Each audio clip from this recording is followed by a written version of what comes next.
Hello, English 46A students. I'm back again with the Elizabethan Miscellany lecture. This is part 2 of 2. I apologize for the I don't know, 25 seconds of silence. I thought I turned off the video last time, and it took a little bit more to get it done. Alrighty. Okay. So a couple quick things, an overview.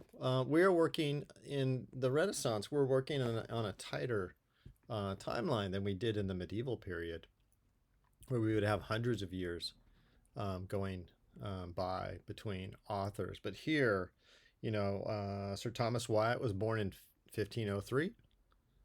Surrey was born in 1517.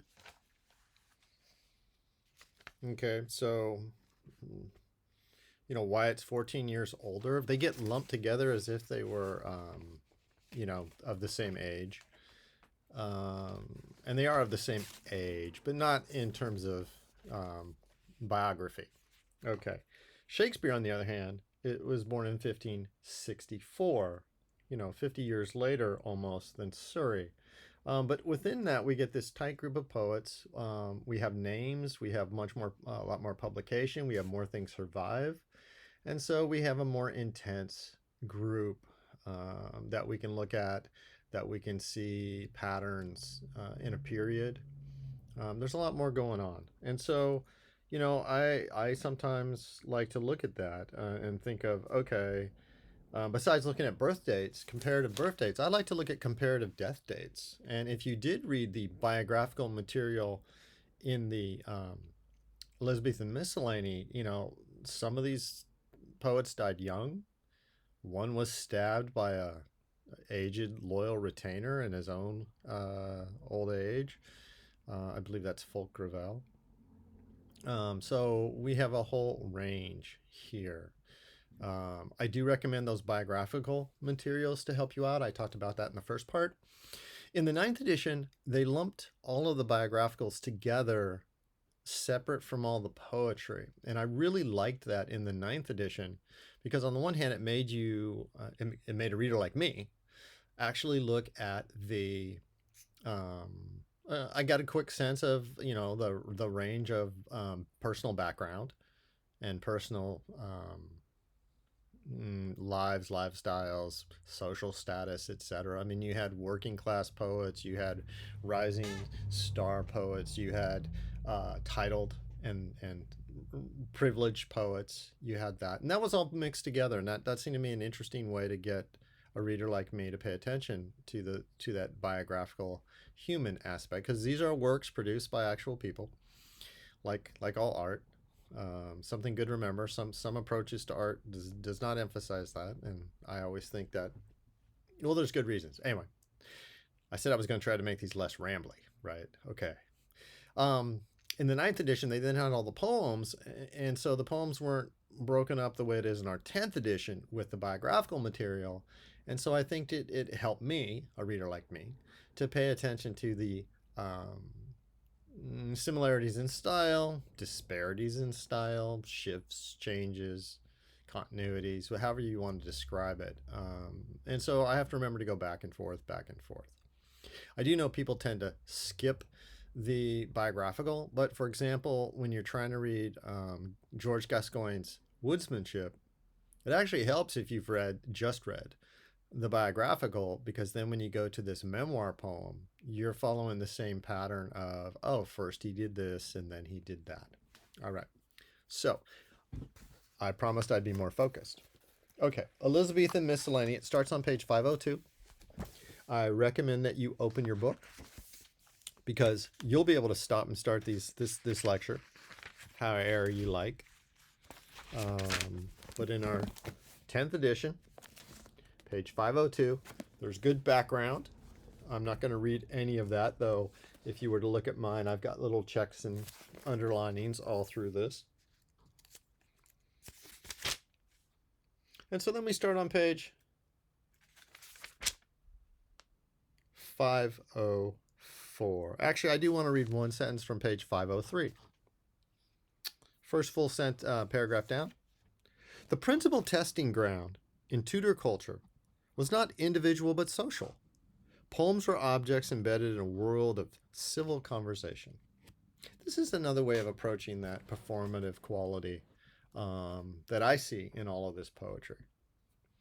And again, we have far more of an individual voice than we did in the Anglo-Saxon or even in the Middle English.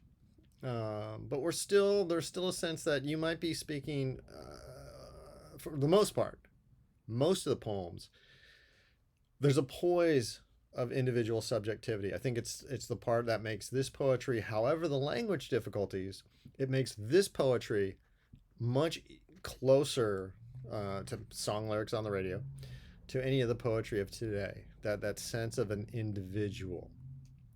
And some of these poems are really emphasized in that. I mean, I pointed to Wyatt's attraction to his love for Anne Boleyn, that, you know, he had to hide it behind a poem about a deer instead of actually naming her because it's dangerous. But everyone would have known what he was talking about.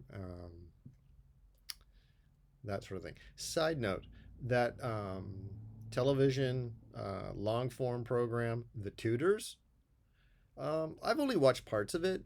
I got a little tired of Henry VIII because he just drove me mad with the kind of person he was.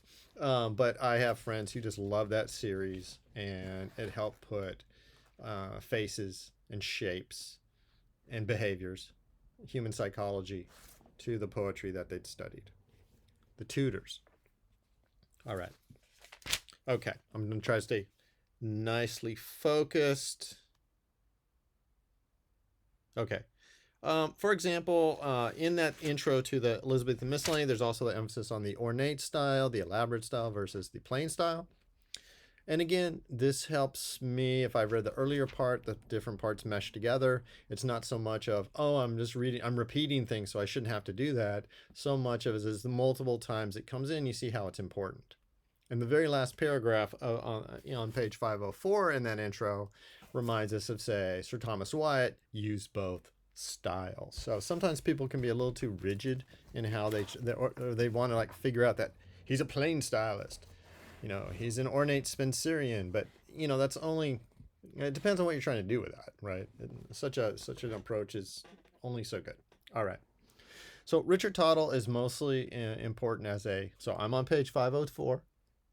Richard Tottle is mostly famous for Tottle's Miscellany, which became an influential book of poetry, which pulled together multiple authors, and moved us from the manuscript tradition into the printing press tradition, and started a fad, as it were, of these collections, that sort of thing.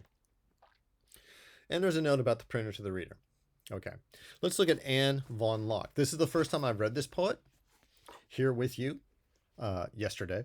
Female poet from a very privileged background, in a certain sense parallel to Marie de France, and therefore she had learning beyond what you might expect from a woman of the period. And again, social class, personal riches, personal connections, all of that matters once we look at the individuals. Okay, so this is a religious poem, and it's plain in style, which seemed, so it also is giving us the sonnet. Okay, and the sonnet is this crucial 14-line poem. I've compared it to a game. I've compared it to various things. In print, it's like a box. If you think about it, it's it's 10 syllables long usually, each line, 5 beats, 14 lines long. It's a little bit of a rectangular box, say, in the middle of a page. And sometimes they print Shakespeare sonnets that way, so that you could really look at it. So it's a sort of very constrained space in which these writers are doing what they want, what they can.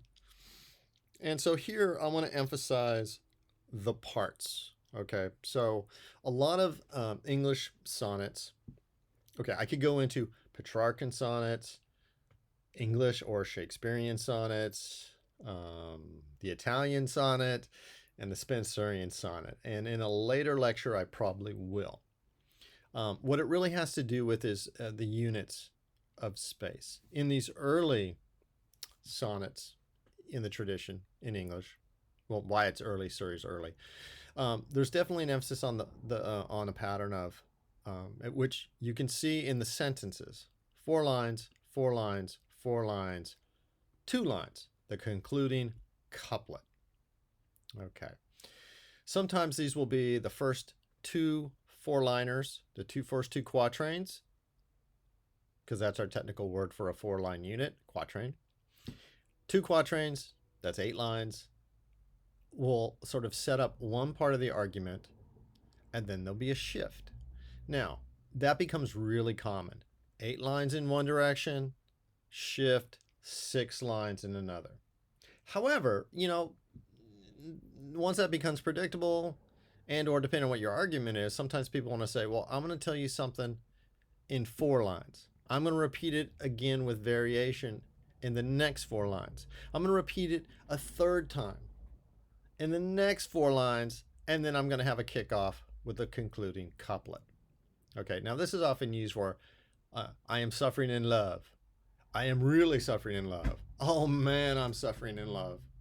Ba-dum-bum. Okay, so again, I'd do that in class, right? I'd be walking around making, using my body to do the gesture. So I figured I'd do that a little bit here. Okay, so let's look at Anne von Locke's. I'm not going to do this with every poem, but I would do this in class. Okay, it's a meditation of a penitent sinner. Okay, we're getting lots of clues right there, and this is sonnet 4 out of numerous sonnet sequences having sonnet. So the other catch is we're not reading any complete sequence, but I am going to model this with I believe with Drayton or Daniel, the idea of how a sequence could work in what we have here given to us in the Norton. But the idea is they're not necessarily read in isolation. They could be read in isolation. They could be read in sort of steps along the way. Okay, here. Have mercy, Lord, have mercy. For I know how much I need thy mercy in this case. The horror of my guilt doth daily grow, and growing wears my feeble hope of grace. Now you might notice the rhymes. First and third, no, grow. Second and fourth, case, grace. And then with the next quatrain, we change rhyme endings. Okay, that's one way it highlights. We have 4 lines as a unit. We have 4 lines as a unit because the rhyming shifts around.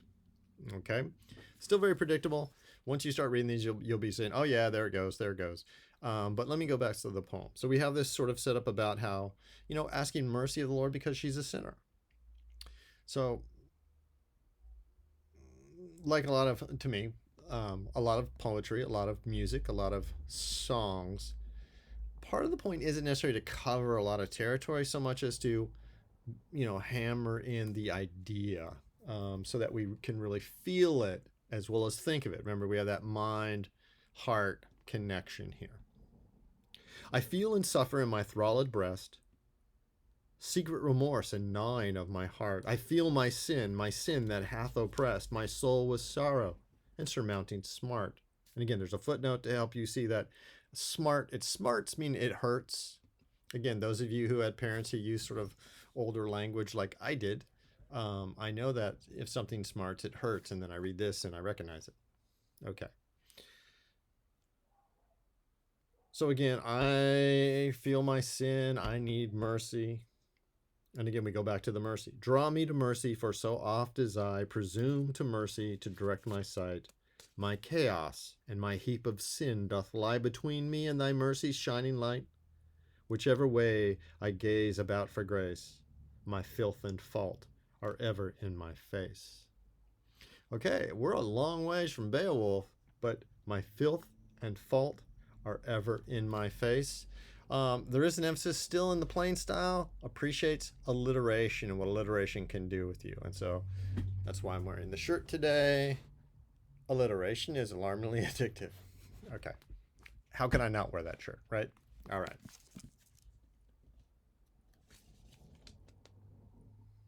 Plain style elaboration of thought and feeling. That's my note next to that poem. All right. George Gascoigne, the next poet, page 506 and following. again, the biographical note helps. And then the first poem, and if I did, what then? Okay, so when you look at this, and again, to me it takes like 2 times to read it, and you find out that he's quoting his mistress, his beloved, his lover, who it turns out has been unfaithful. And you can see, once you read it and then go back, you'll see there's a backstory here, which is basically she's been unfaithful and is tired of him sort of pressing her with it, and basically says, okay, and if I did,